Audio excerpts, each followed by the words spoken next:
Esse é o ProsaCast, iniciativa do gabinete do deputado Jefferson Fernandes, que debate criticamente os temas mais pungentes e relevantes da sociedade gaúcha e que são objeto de enfrentamento do nosso mandato também.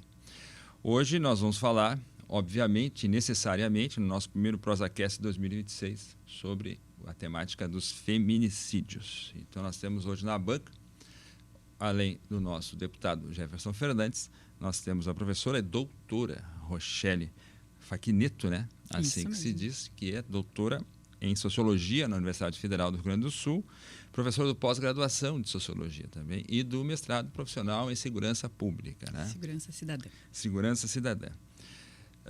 Vai nos trazer um pouco da experiência acadêmica, né?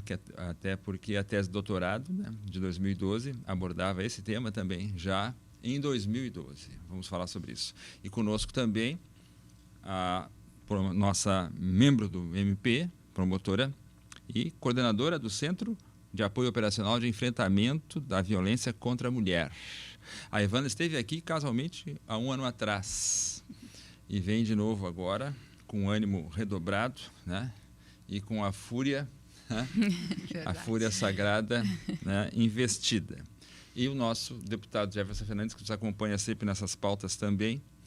E já passo a palavra para ele para nos falar rapidamente qual foi o sentimento ontem na Assembleia, no pacote e no projeto. Cumprimentos à doutora Rochelle, doutora Ivana, Celso. Eu penso que é bem importante esse ProsaCast aqui, porque pega diferentes ângulos de visão, tanto da academia, do Ministério Público e nós mais no espectro político, né? Nessa terça-feira, 10 de março, a Assembleia Legislativa dedicou para votar projetos que combatem o feminicídio. Este foi o título, então, da sessão de ontem. Foi importante, demonstra que o Parlamento Gaúcho realmente está preocupado, mulheres e homens, preocupadíssimos com essa temática, e eu entendo que nós acabamos votando matérias bem importantes, né, bem significativas. Todavia, pairam para mim, ao menos, duas grandes preocupações. A primeira, obviamente, que é a efetividade das leis aprovadas. Por exemplo, a lei da minha autoria, que visa ter uma atenção integral para as crianças e adolescentes vítimas do feminicídio. Nos últimos 5 anos, segundo o levantamento da Zero Hora, foram 701 pessoas, crianças e também alguns adultos, filhos de mães que foram mortas via o ataque do seu companheiro ou ex-companheiro. Então, é um número assustador. A metade desse contingente eram crianças ou adolescentes e se percebe uma invisibilidade dessas vítimas no decorrer do tempo. E elas ficam ao léu, porque, quando muito, é um parente, né, que acaba assumindo a guarda dessas crianças, e o trauma não é trabalhado, não é tratado, não se tem uma atenção especial. Bom, o projeto foi votado, vai virar lei, assim como várias outras iniciativas importantes de outros colegas, mas nós, parlamentares, mesmo fazendo aprovar, e nesse caso é uma política estadual de atenção integral aos órfãos e órfãs do feminicídio, nós efetivamente dependemos da regulamentação do Executivo, de orçamento, para aquela política pública efetivamente ser colocada em prática. Então, essa é uma das preocupações. A segunda preocupação é o grau de consciência que nós, em especial nós homens, temos sobre esse problema. E eu me assustei bastante ontem, quando, por exemplo, o debate se deu em torno do projeto de lei de iniciativa do deputado Matheus Gomes, que visava obrigar as empresas que recebem algum benefício fiscal houve uma mudança, da parte do Estado a terem momentos, ao menos um momento por mês, de reflexão dos homens que trabalham nessas empresas sobre a importância de respeitar as mulheres. E aí o debate tomou um outro rumo bem complicado, do tipo, mas como é que vocês vão querer passar um papel que é do Estado, política pública, para a empresa privada? As empresas já têm uma série de responsabilidades. Esse foi o argumento de quem se preocupa mais na seara do mercado. E, de outra parte, alguns chegando a trazer daí para o espectro literalmente político partidário e tal, e trocando acusações. Mas me parece assim que, com esse debate, o resultado desse debate, muitas vezes há uma necessidade de quem é agente político, em especial, de dizer que está fazendo alguma coisa, mas sem observar se aquilo de fato está tendo resultado. Se de fato aquilo está tendo investimento robusto, está fortalecendo a rede de proteção às mulheres e a mudança de consciência, principalmente nossa, que somos homens. Então, esses dois pontos, assim, eu coloco aqui do meu lugar de fala, né, do ângulo parlamentar, para a gente fazer essa conversa no dia de hoje. Muito obrigado, deputado. Esse tema da efetividade, ele realmente a problemática de gênero e a questão do feminicídio em especial, ele tensiona justamente os limites institucionais, os limites nos quais as instituições são moldadas, e desafia essas instituições a se modificarem, né? Pelo menos é o que eu tenho aprendido com esse problema, principalmente através das falas e das intervenções da Ivana, constantemente. Mas eu queria começar primeiro com a professora Rochelle. A tese é de 2012. Eles matam, elas matam. Tá? E eu queria começar com um caso, que eu queria que a partir desse caso tu fizesse um comentário dos dias de hoje. A Maria Francelina Trenes, ela foi assassinada pelo soldado da brigada Bruno Bicudo. Isso aconteceu em 1899 e deu origem àquele santuário da Maria Degolada, que hoje é o Morro da Conceição, né? Uhum. Eu me lembro que meu pai falava sobre esse lugar. Mas até o termo Maria Degolada, ele era muito mais usado na minha infância do que falar no Morro da Conceição. Tá? Esse soldado da brigada, ele tomou o julgamento foi rápido até, ele tomou uma pena de 30 anos, inclusive. Né? Uhum. É um feminicídio, evidentemente, né, com todas essas circunstâncias. A tua tese é de 2012, de lá para cá, com a tua experiência e com a pesquisa que tu faz hoje na vanguarda de sistemas, qual é o nosso estado da arte?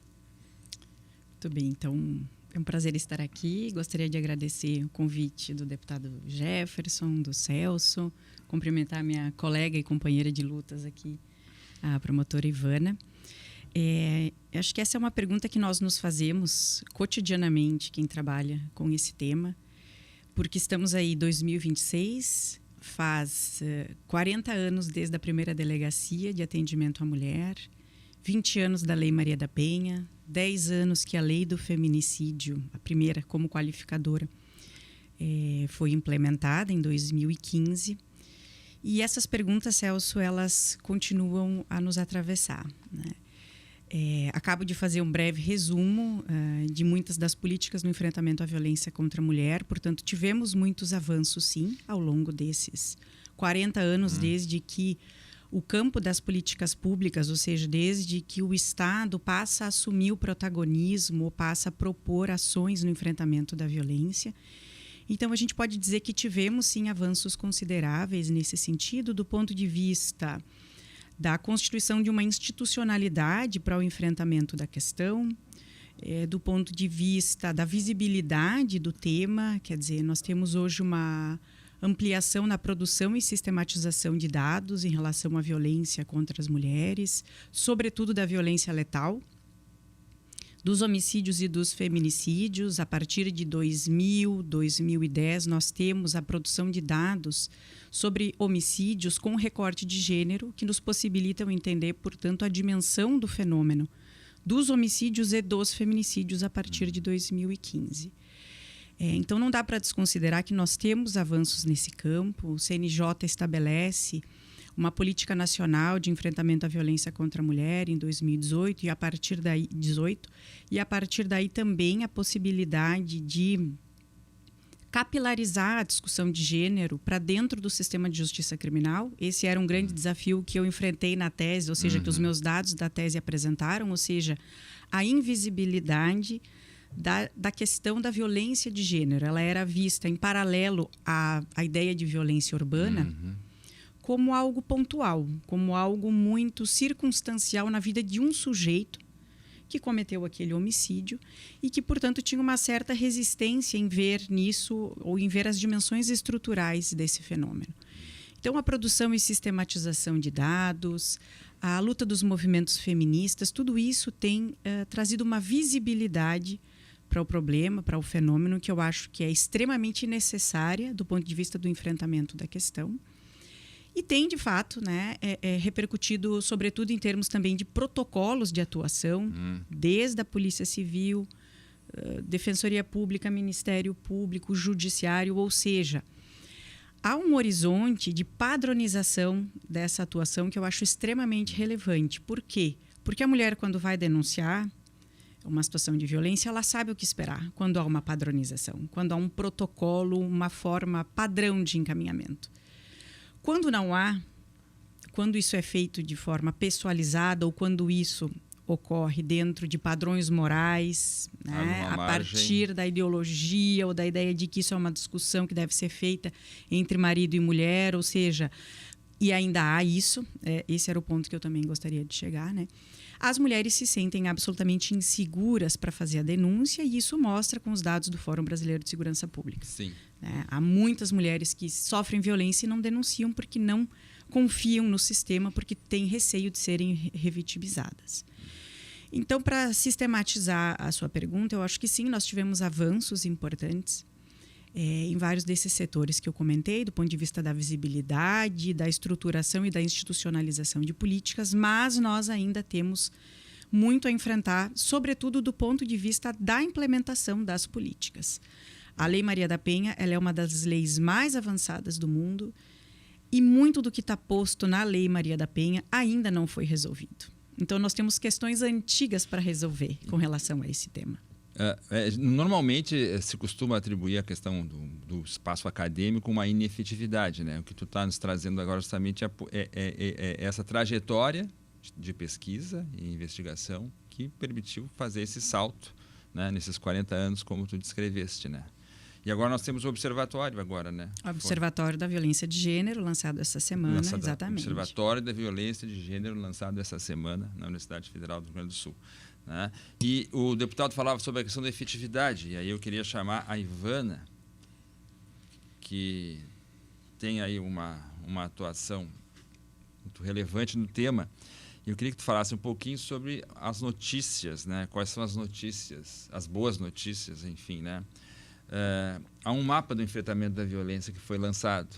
Exato. Eu queria que tu falasse um pouquinho sobre ele e queria que tu falasse também sobre essa questão da efetividade, que o deputado trouxe para nós aqui.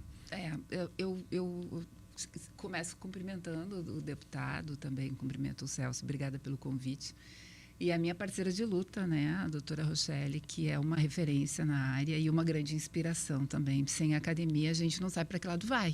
A gente precisa da academia para saber que rumo tomar e fazer as coisas direito. Literalmente é isso. Senão, cada um sai fazendo o que acha que é melhor e a gente não chega a lugar nenhum. Eu concordo plenamente com ela em relação a que a Lei Maria da Penha, ela é uma lei muito avançada, ela é reconhecida internacionalmente como uma lei muito avançada em matéria de gênero, mas ela precisa ser implementada. A gente precisa de políticas públicas que efetivem aquilo que está escrito ali. E a gente só faz política pública com orçamento. Então, a gente começa por aí. Né? Então, por aí. assim, a gente começa por aí. Qual é a prioridade que os governantes dão para o tema? Porque se não tem orçamento, a gente não consegue fazer aquilo que está previsto ali. Então, eu sempre digo isso quando eu vou aos lugares.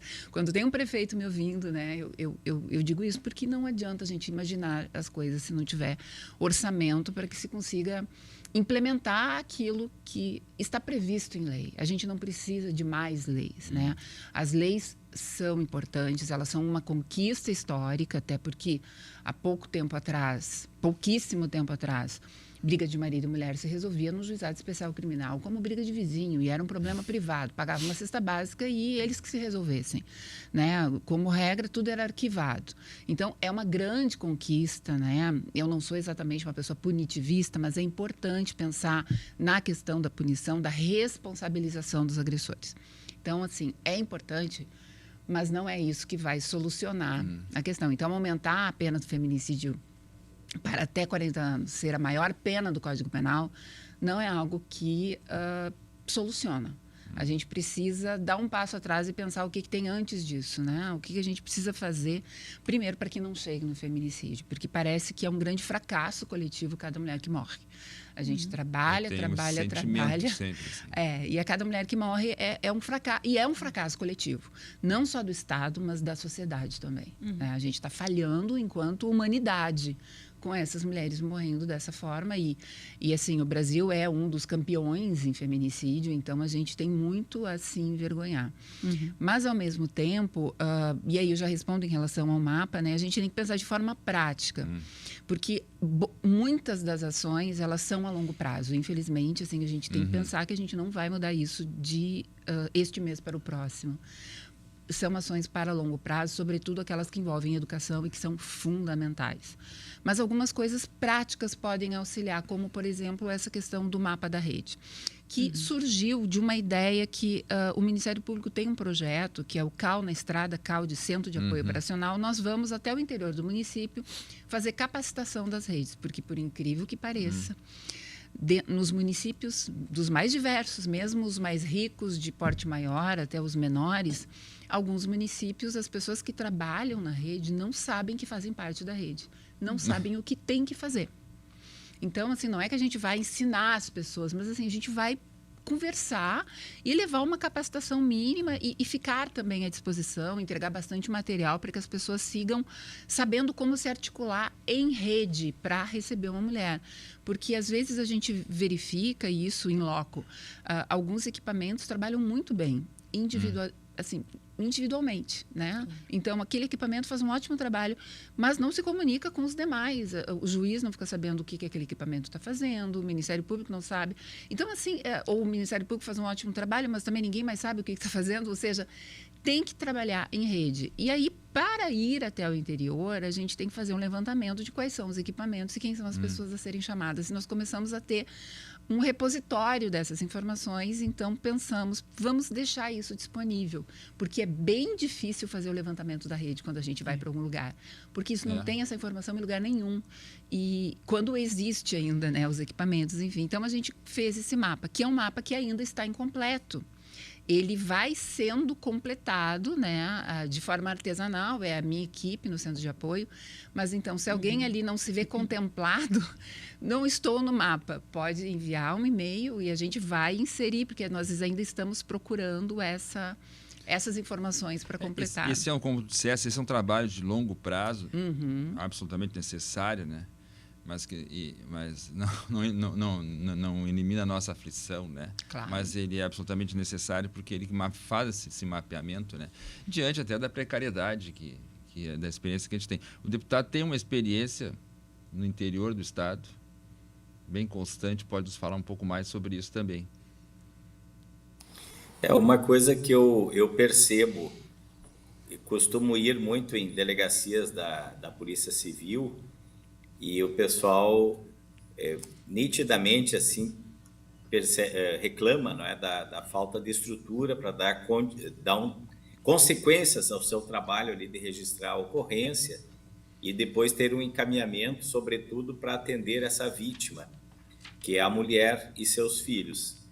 Então, a rede ela já fica certa forma, estreita quando um aparelho público, que é importantíssimo, como a polícia, se vê de mãos amarradas por não ter mais parceiros.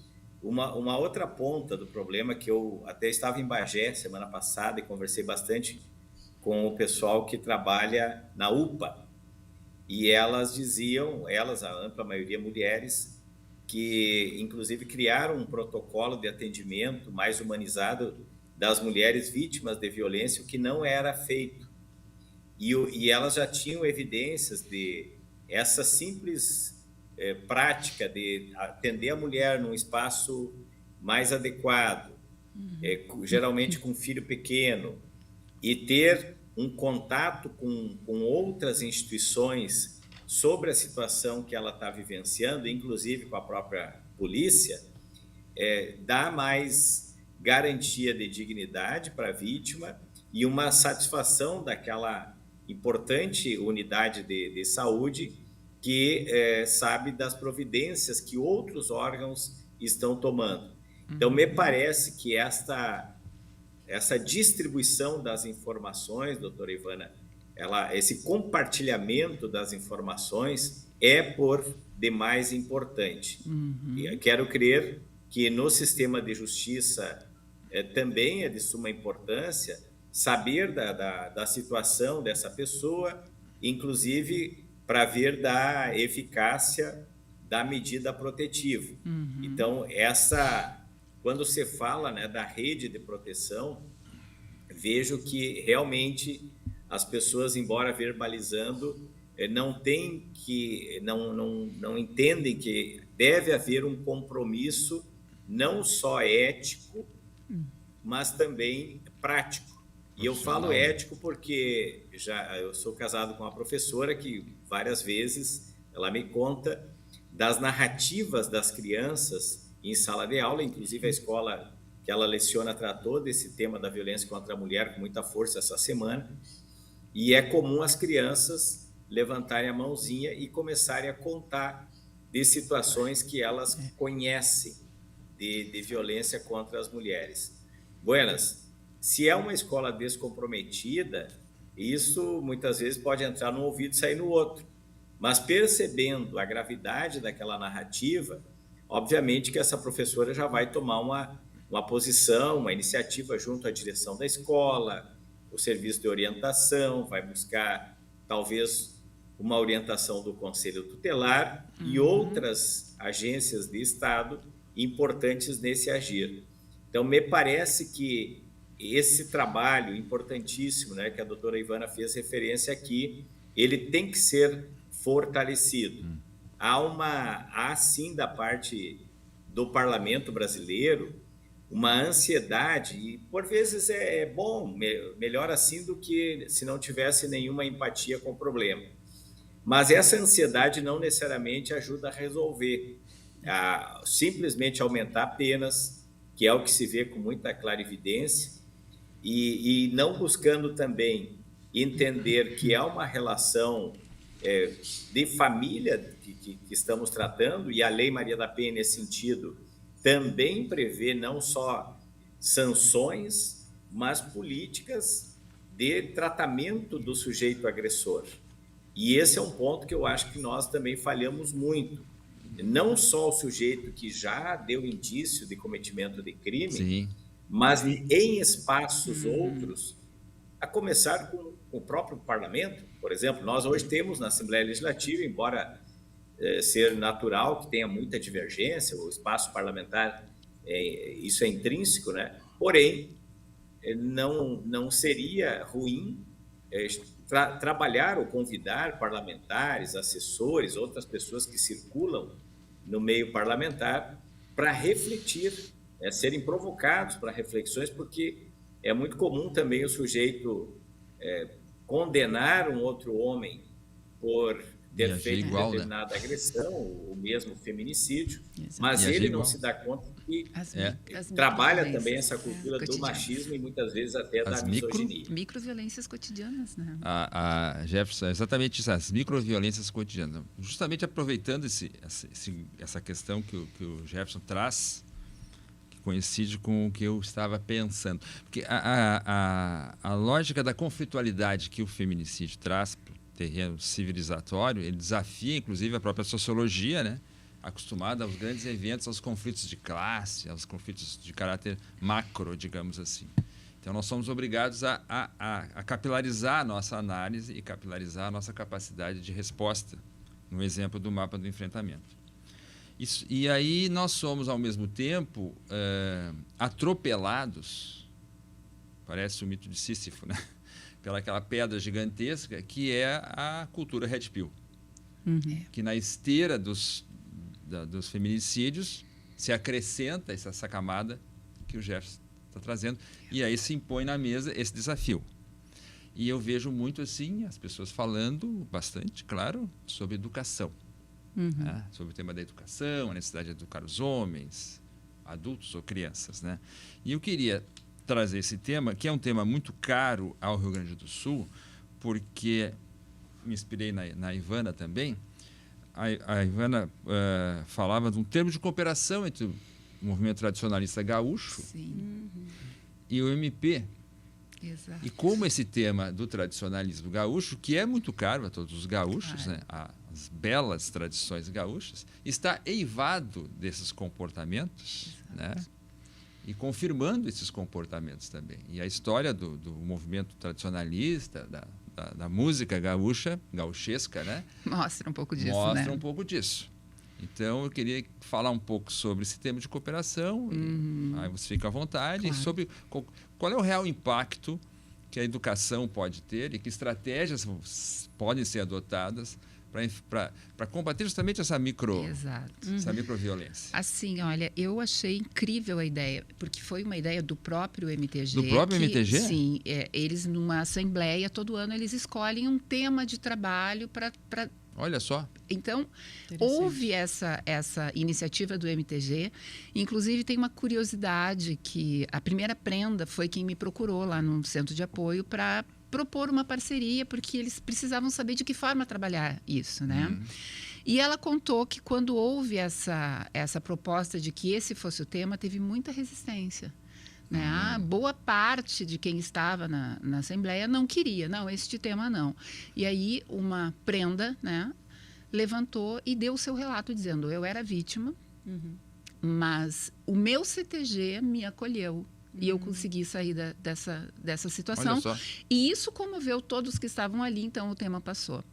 Então, o que nós pensamos assim, o que é tradicionalismo? Tradição é manter o que já existe, né? Assim, a gente vai pensar na palavra, né? E o que já existe é uma sociedade que é machista, patriarcal e que pratica violência contra as mulheres e, assim, aquelas violências que, por vezes, são completamente naturalizadas, né? Os homens raramente se dizem, eu pratico violência, porque eles sequer percebem. E também as mulheres. Não, eu não sofro violência, porque sequer percebem essas microviolências cotidianas. Então, a ideia, a gente vai partir assim, de algo muito básico. Né? Nós temos um Centro de Estudos e Aperfeiçoamento Funcional no Ministério Público que tem a possibilidade de hospedar na sua plataforma um curso em EAD para todos os dirigentes, em média 4 dirigentes, né, de 2 a 4 dirigentes por CTG, para a gente falar sobre o que é violência de gênero, de que forma visibilizar, o que fazer também quando uma mulher pede ajuda. Porque, na verdade, as pessoas não sabem qual é o encaminhamento, né? Quais são os equipamentos, quais são os recursos, o que pode dizer, o que não pode dizer. Então, assim, numa linha, não vai ser uma aula, mas uma conversa mesmo e uma capacitação no sentido de saber o que fazer. E uma outra proposta também, isso está no termo de cooperação, é implementar nos CTGs, nos rodeios, em todas as festividades que envolvam o MTG, o protocolo Não é Não, que é um protocolo que decorre de uma lei federal e não está implementado nos lugares, né? São poucos os lugares onde ele está implementado, em que há um protocolo do que fazer quando uma mulher se sente importunada, assediada, sofre alguma espécie de violência, para quem ela vai pedir ajuda, que forma ela vai pedir essa ajuda e quem vai socorrer, ela vai fazer o quê? Então, assim, é um protocolo simples, mas é importante ter esses espaços de acolhimento e espaços seguros para as mulheres em todos os eventos, né? Os CTGs costumam ser lugares onde há mais respeito, mas mesmo assim, essa mulher pode estar sendo importunada pelo seu próprio companheiro. Né? Então, essas são algumas das atividades que a gente pensa ao longo do ano, além de um concurso cultural, né? Dirigido sobretudo aos jovens, né? De música, declamação, poesia, com o tema, né, ligado à violência contra a mulher, né, à promoção do respeito às mulheres. E foi muito bonito porque no lançamento, na assinatura do termo que aconteceu na sexta-feira passada, uma menina de 11 anos, a Olivia, ela fez uma música. Uma música linda falando sobre o respeito às mulheres e às meninas, as prendas e as prendinhas. De 11 anos? De 11 anos, a Olivia. Ela é compositora, ela tocou e cantou. Até está no Instagram do Ministério Público. E isso é lindo. Aquela música é dela. E depois, mais 3 peões e prendinhas fizeram uma poesia para o dia. Então, assim, ó, eles já estão se engajando e eles são o futuro, realmente. Sem dúvida. É quando eu digo, é a longo prazo, porque eles é que podem promover essa mudança. Sobre isso, Rochelle, tu falavas agora para nós que tu tem uma filha de 8 anos também, e acho que essa questão da educação entra, né, e existe um observatório em atuação agora também, né? Qual é o lugar e o papel da educação aí? Eu acho que essas iniciativas e o papel da educação é fundamental, né? Isso que a Ivana está relatando, essas iniciativas são fundamentais, porque é a possibilidade real que nós temos de enfrentar a matriz dessa violência, né? Ações muitas vezes pontuais, motivadas muitas vezes por uma visibilidade exacerbada que nos captura, sobretudo pela dimensão cruel dos fenômenos. Eles são cruéis, né? Isso é inegável, mas muitas vezes elas nos capturam de uma forma que a resposta tende a ser muito pontual e respostas que nós já conhecemos o efeito, como as respostas punitivas, que também são necessárias, mas que não dão conta do fenômeno. Então, a dimensão da educação ela é fundamental e ela já está posta na Lei Maria da Penha, lá em 2006. Né? Nós tivemos aqui no Rio Grande do Sul a Lei Maria da Penha nas escolas em 2021. Lei Maria da Penha nas escolas em 2021 e não temos mais. Né, ela está colocada, mas ela propõe, né, uma semana de discussões nas escolas sobre o tema. Eu entendo que esse é um processo que tem que ser contínuo, essa formação tem que ser contínua. Porque o que talvez nós tenhamos de novo ainda nesse contexto do que nós falávamos agora há pouco é justamente essa cultura Red Pill, que é a produção deliberada de um conteúdo de ódio às mulheres em diferentes plataformas Escalou, né, virtuais. Num outro nível. Né? Nós tivemos recentemente uma pesquisa publicada pela FGV que da pandemia para cá, essas páginas e esses espaços virtuais de produção de ódio cresceram 600% desde a pandemia.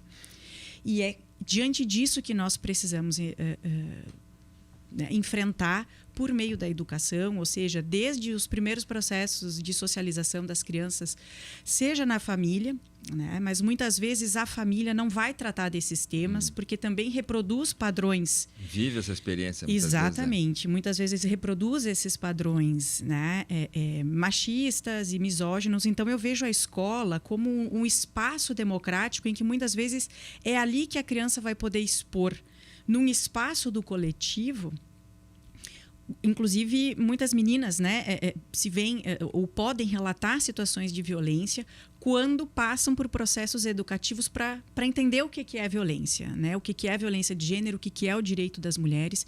Então, essa é uma temática que tem que estar na escola de uma forma continuada, que tem que estar, claro, né, em diferentes espaços sociais, mas eu vejo a escola como um espaço muito potente, a escola como um espaço democrático, para que ela possa produzir essa atenção, de fato. A escola é o lugar para produzir essa atenção, é o lugar seguro para produzir essa atenção, porque muitas vezes sequer os meninos e adolescentes, enfim, percebem, né, que estão reproduzindo essas formas de violência. Sim, naturalmente. E esses espaços, né, eu acho que hoje nós temos também um movimento de avanço dos direitos das mulheres, de conquistas das mulheres no espaço profissional, delas poderem dizer dizer o que pensam, de defenderem, né, os direitos sobre o seu próprio corpo. E isso muitas vezes é visto, né, por uma cultura masculina, pela cultura masculina em geral, como um ataque ao lugar dos homens. Ataque ao lugar dos homens. Né? E é isso que precisa ser revisto. Né? A luta pela igualdade das mulheres não é um ataque ao direito dos homens. E o que acontece? Né? Essa mudança no padrão, né, na luta pelos direitos vai fazer com que muitas vezes esses espaços de produção do ódio às mulheres congreguem e produzam um reconhecimento em torno de que o problema dos homens hoje são as mulheres. Então, o ódio deles pelos seus fracassos, os seus problemas, é direcionado às mulheres. Ressentimento, Agora, é um ressentimento de gênero, né? Agora como elas se diz. estão reclamando demais. Né? Exatamente. Então, é fundamental que a educação atue nesse processo, né, desde os primórdios do sistema educativo, e que não sejam ações pontuais, que sejam ações continuadas. Essa é uma questão que eu queria trazer, Rochelle, desculpa te interromper. Sim. Mas já enfrentando o problema, nós como homens, os únicos homens da bancada aqui, Sim. no caso, a gente fala em grupos reflexivos que acontecem, tem algumas experiências aí, inclusive em unidades prisionais, né? Mas são parcos, são poucos. E, como tu disseste, nós precisamos de uma sistemática mais capilarizada e mais constante, né? Porque às vezes conversar com os homens dá um cansaço. Porque eu acompanhei semana passada alguns podcasts sobre o tema e percebia justamente assim que a galera está muito fora da casinha. E quando tu te aproxima dessas culturas Red Pill, assim, o que tu consegue perceber da produção deles é um deslocamento terrível, né? O deputado está no interior conversando com os homens seguidamente, né? Deputado. Tá sem som. Perdeu o som de novo, deputado.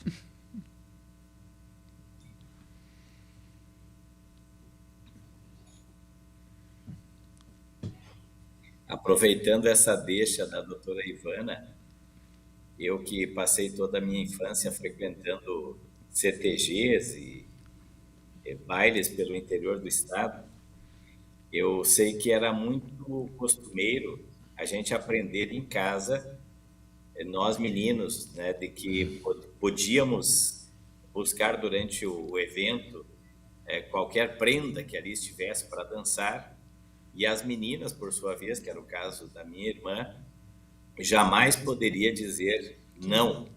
Isso era intitulado como o carão. Carão. Isto tinha previsão de punição, né, dentro do CTG. Não sei se é rigorosamente assim até hoje, mas é uma matriz, né, de que a mulher sempre deve dizer sim. Não pode dizer não. E certamente muitos que capitaneiam o tradicionalismo dessa forma talvez não tenham a intenção de que isso chegue ao nível de um feminicídio, mas é a raiz da violência que alimenta o preconceito e depois a justificativa para o sujeito que comete a agressão. E eu quero aproveitar também para dizer de uma outra reflexão que eu tenho trazido.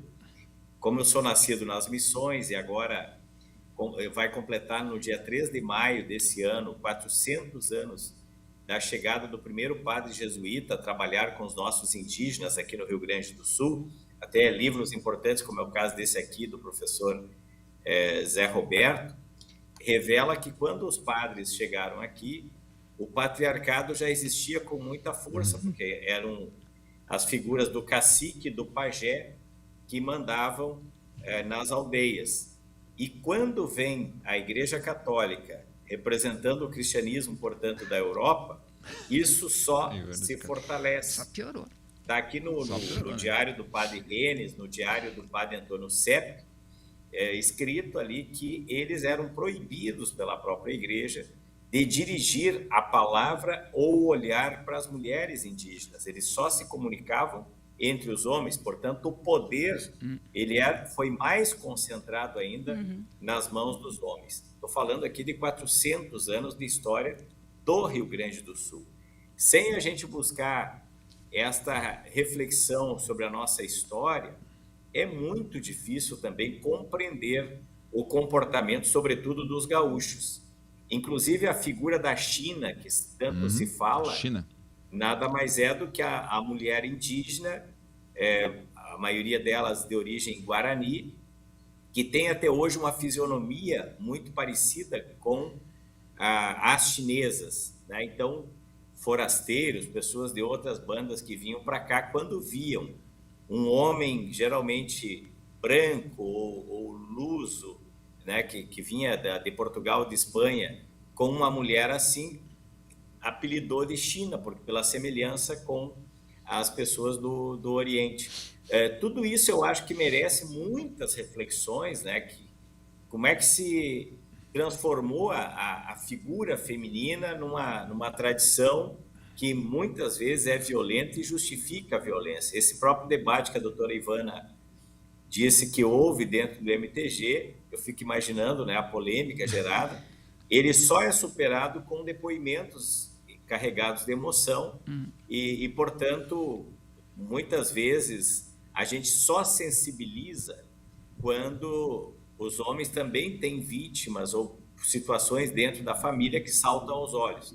Eu acho que as iniciativas, elas são por demais importantes, e aí, como a senhora disse também antes, sem academia nós também não somos nada, sem pesquisar o que mostra evidência de funcionar, podemos cometer equívocos, né? Criando políticas, gastando até recurso público escasso em iniciativas que não mudam essa cultura que é, infelizmente, fortalecida hoje pelo uso, principalmente, das redes sociais. Elas sempre existiram, né? O patriarcado e o machismo, mas com o fato das mulheres terem mais cidadania conquistada, isso tem revoltado muitos setores masculinos que se retroalimentam de preconceito via as redes sociais. Também o controle sobre as redes, para não ter racismo, machismo, homofobia, é um elemento importante nesse debate.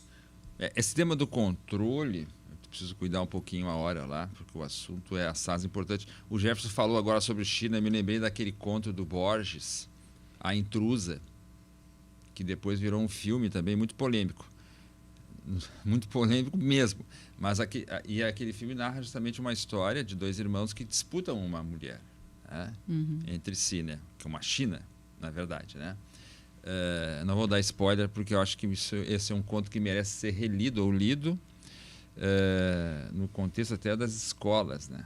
Mas eu trago a questão do MTG pela capilaridade, pela importância, pela relevância que ele tem na nossa cultura. Eu acho que a gente não consegue discutir feminicídio de diante das nossas bolhas do ar-condicionado da metrópole. São 1.700 CTGs no Rio Grande do Sul. E o maior exemplo é o deputado que está permanentemente no interior, andando nos 470 municípios, andando em cada um, e até levando xingada de homem, por falar com as mulheres. É a verdade, né? Ele já foi enquadrado no canto. A broderagem. Os peão enquadraram ele no canto lá, porque onde é que já se viu falar esse tipo de coisa com as mulheres? Masculino, né? E a Ivana trouxe um conceito importante, que é o conceito da microviolência, porque a microviolência se desenvolve no micro cotidiano. Né?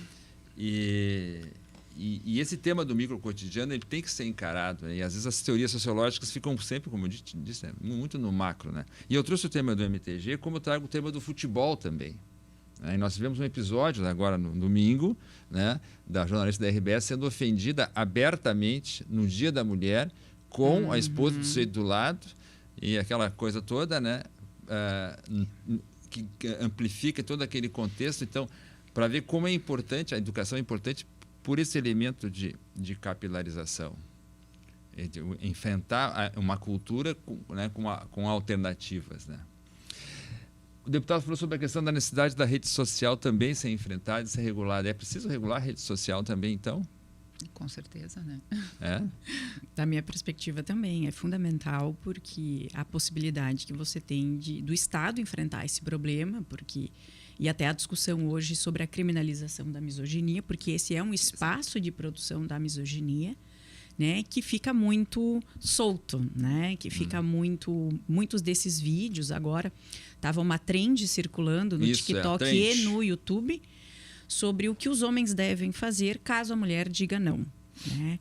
E aí eles praticam violência ali explicitamente nos vídeos contra manequins ali ou bonecos, enfim, mas são cenas grotescas de violência explícita e isso está circulando, quer dizer, e ficou circulando por muito tempo livremente, quer dizer, nós não podemos admitir que isso aconteça, então nós temos tanto grupos e plataformas que explicitam isso de forma aberta e que isso segue circulando, quanto nós temos outros grupos no Discord, enfim, outras plataformas que congregam, portanto, esses grupos Red Pill, que também produzem conteúdo misógino e que esse conteúdo é hoje também monetizado, ou seja, tem pessoas lucrando e ganhando dinheiro com isso.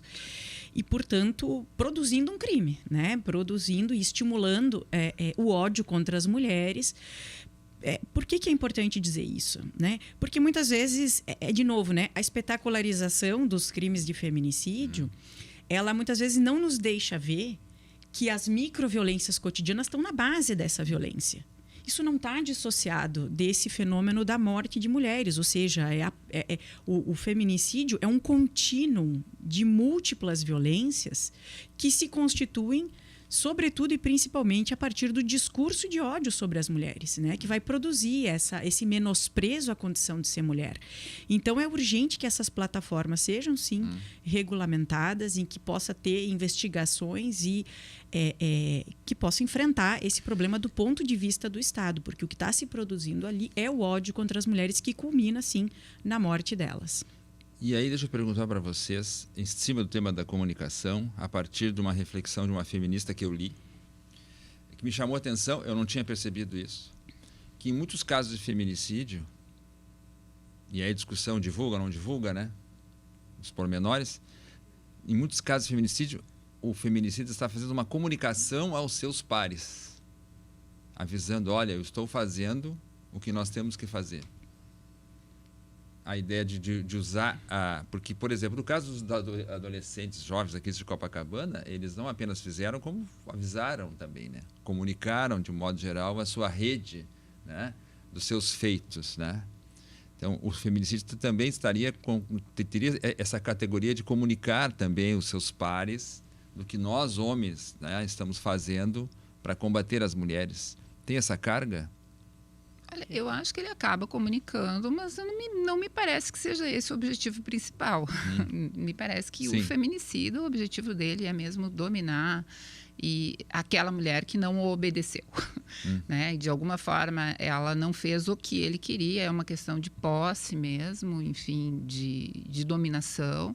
Então, eu acho que é uma questão ali, com aquela mulher, né? Que acaba comunicando, né? E tem essa questão, desde o ano passado vem levantando a questão de não pode divulgar. Eu andei procurando a respeito de pesquisas, a gente tem que saber quem é que estuda isso, né? A gente não pode sair dando opinião das coisas, né? Com base no que eu acho. Eu andei pesquisando a respeito, não encontrei pesquisas que mostrassem que existe o efeito copycat. Aqui no Brasil, eu só encontrei uma pesquisa lá do Distrito Federal que não conseguiu concluir. Então, assim, não tem estudo conclusivo dizendo que existe o efeito copycat. Então, que é dia das pessoas... Então, os homens vão reproduzir porque viram alguém matando. Eu acho que pensar por esse aspecto e deixar de noticiar é botar de volta para debaixo do tapete a sujeira. Esse é o temor. Então, assim, eu acho que a imprensa tem que ter cuidado na forma como divulga, né? Colocando assim, o foco tem que ser no sujeito que matou, né? Não na vítima. Né? Então, assim, o que ele fez, às vezes, a própria notícia justifica, né? Homem tomado de emoção, matou, ou então traído. Então, assim, esse tipo de notícia acaba justificando os feminicídios. Então, é esse o cuidado que tem que se ter.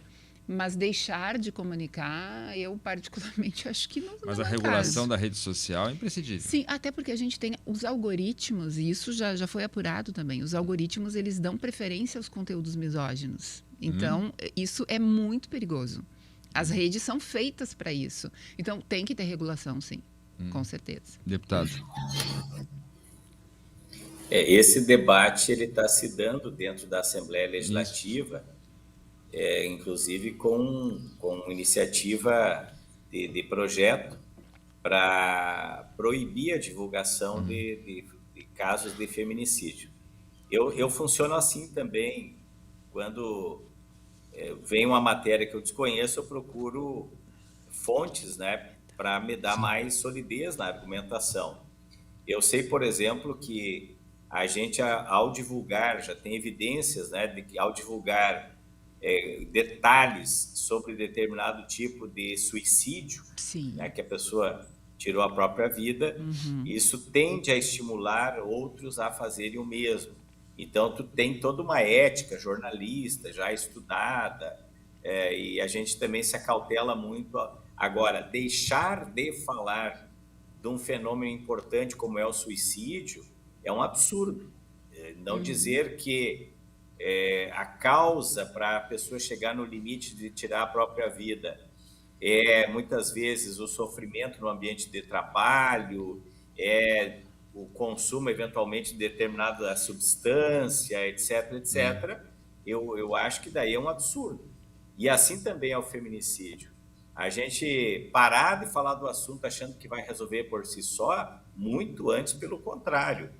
E eu fico feliz que a gente consegue agora dar um salto para a esfera cultural, porque só a condenação do sujeito, e aí se pergunta, e quando ele tirou a própria vida? Aí está resolvido o problema? Os dois foram mortos. Então, é um problema muito profundo. Eu tenho casos na família de criança que viu o pai matar a mãe, e é um tormento até hoje. É um primo irmão meu que vive essa situação. Tem outros casos. As consequências são devastadoras. E geralmente há um tabu dentro de casa porque havia afeto com aquele sujeito que cometeu o crime. E ainda é pior quando ele tirou a própria vida. As pessoas não querem falar. E se nós impedirmos a reflexão, a fala pública, e cada vez que eu falo como homem, aumenta a minha responsabilidade de mudar também nos microespaços ou microcomportamentos machistas, né? A gente tem que estar sempre se reeducando, e inclusive no chamamento de atenção sobre isso, sobre uma fala mais forte, né? Que e eu acho que é um sinal de fragilidade nossa, masculina, quando a gente levanta o tom de voz, é porque tu não tem mais argumento, mas é típico, né, da virilidade fazer isso.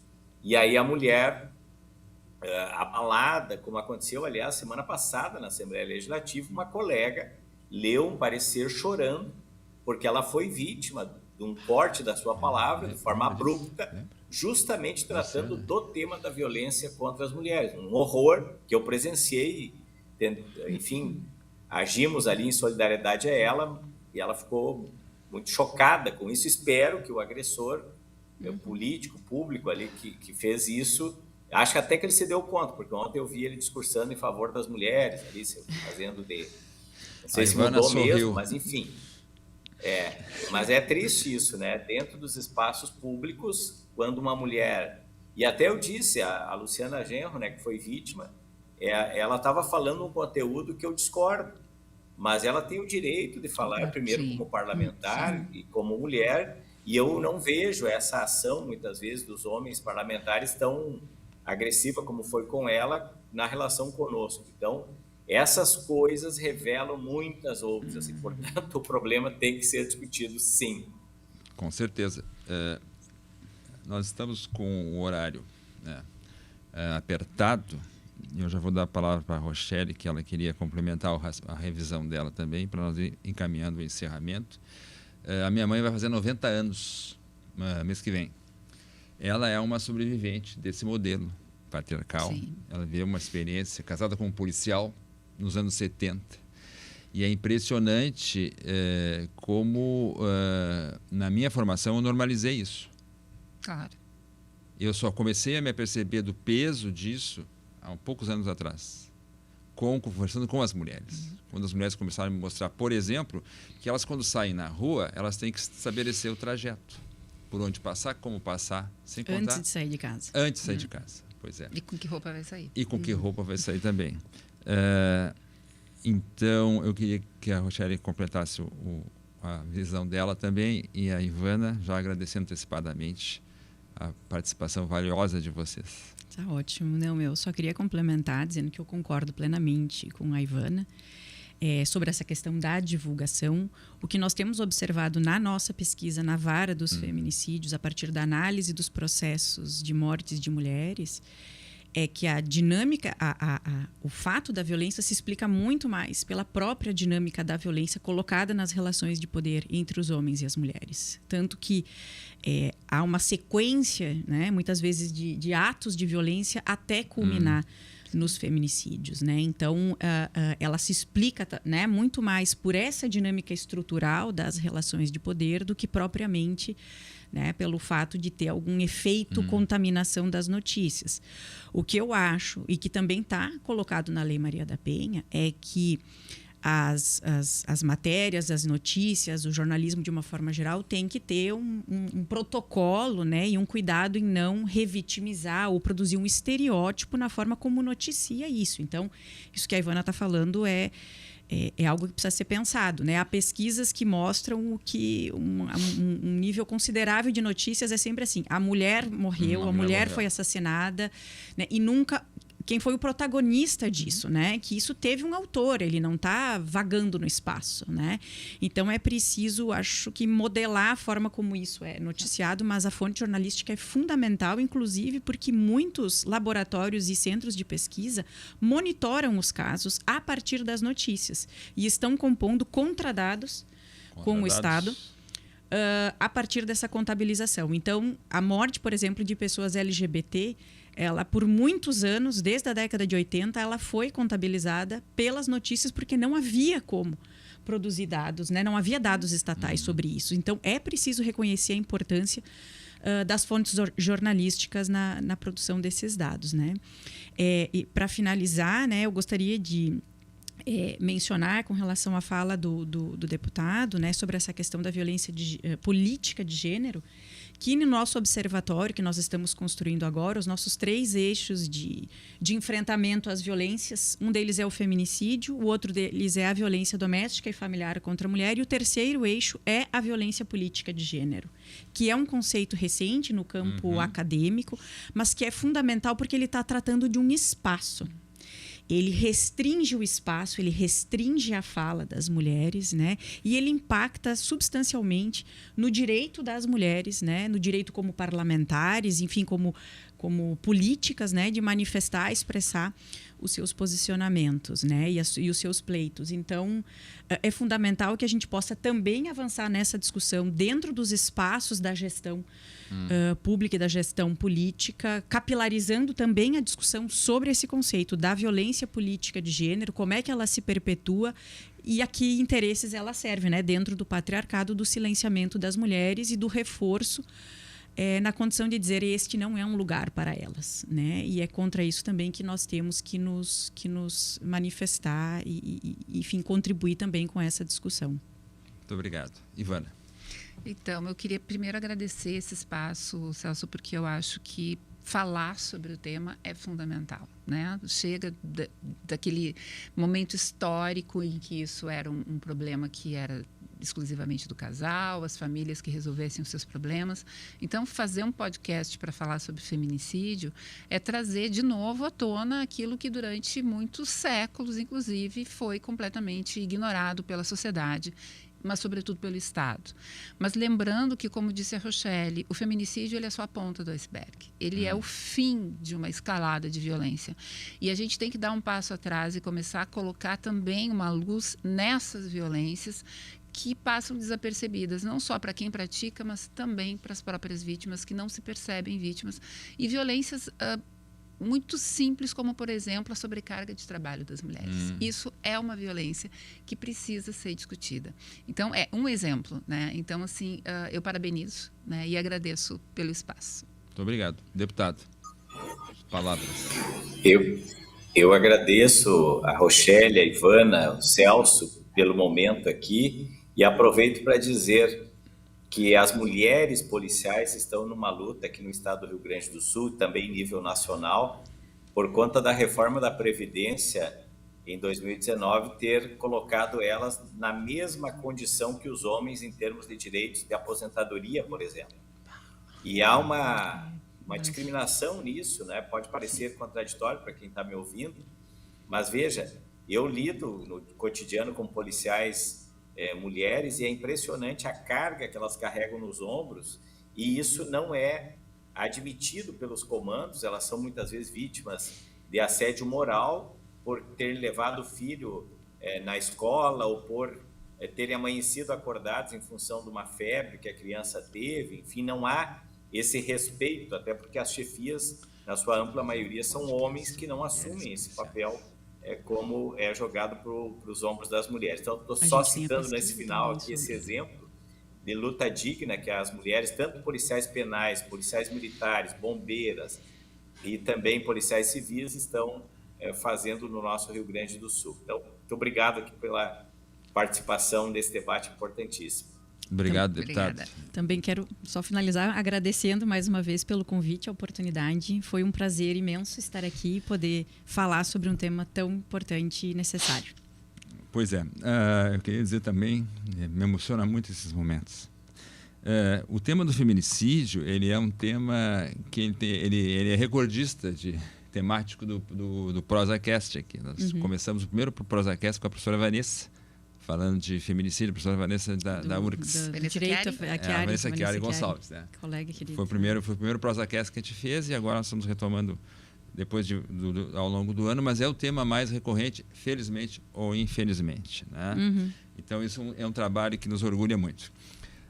Eu estava me lembrando ontem, fazendo a lição de casa, digamos assim, que em 1984, no Festival de Música Nativista, foi vencedor uma música Morocha, né? Uma música que causa arrepios hoje, né? Mas que na época a plateia também vaiou. Uma parte dela vaiou a música, né? Que fala sobre o pelego na cara, né? E aí eu achei por bem trazer o tema do nativismo, a discussão do nativismo, e que bom que o nativismo agora se abre, né? Graças a uma prenda, inclusive, né? Mas o Leonardo depois fez uma outra música chamada Morocha Não, Respeito Sim. Né? E isso nos dá um alento, né, na medida em que nos oferece uma esperança. Sim. Também, né, uma utopia possível. Então, muito obrigado. Obrigado, deputado. Obrigada. Esse foi mais uma edição do nosso ProsaCast, uma iniciativa do gabinete do deputado Jefferson Fernandes, do mandato, onde nós discutimos feminicídio, voltaremos a discuti-lo novamente, com certeza. É um tema incontornável, necessário e fundamental para todos nós. Agradeço muito a qualificada banca de mulheres que está aqui na luta conosco. Um abraço a todos, até o próximo ProsaCast. Obrigada. Obrigada.